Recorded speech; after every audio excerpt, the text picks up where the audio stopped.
যে কোনো অপমানের জবাব দিতে আরও 3টি ইফেক্টিভ টিপস। নাম্বার 1, কেউ যদি আপনাকে অপমান করে কথা বলে সেই মুহূর্তে মিনিমাম 5 থেকে 10 সেকেন্ড আপনি কোনো রেসপন্ডই দেবেন না। জাস্ট বি সাইলেন্ট, একদম চুপ থাকুন এবং সামনের মানুষটির রিয়াকশন দেখুন।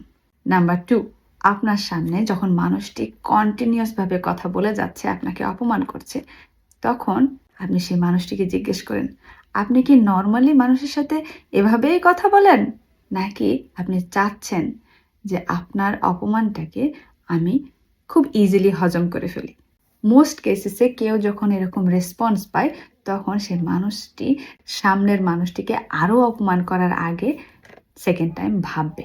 বাট তারপরও যদি না ভাবে তাহলে থার্ড স্টেপ, আপনাকে যখন সে মানুষটি স্টিল আরও কন্টিনিউ করবে, অপমান করবে, তখন আপনি সে মানুষটিকে রেসপন্সে বলবেন, আপনি যে আমার কাছ থেকে রেসপন্সটা চাচ্ছেন সেটা আমার স্ট্যান্ডার্ডের থেকে অনেক নিম্ন স্তরের। সো আমি আপনাকে কোনো রেসপন্ডই দেব না, সেটার যোগ্য আপনি না। এরপরে আপনি নিজে একদম চুপ থাকেন, আর কোনোভাবেই কথা বাড়াবেন না। এভাবে সামনের মানুষটি আরেকজনকে অপমান করার যে রেসপন্স সেটা সে অটোমেটিকলি পেয়ে যাবে। এটা অবশ্যই ট্রাই করবেন এবং let me know the result. ভালো থাকুন।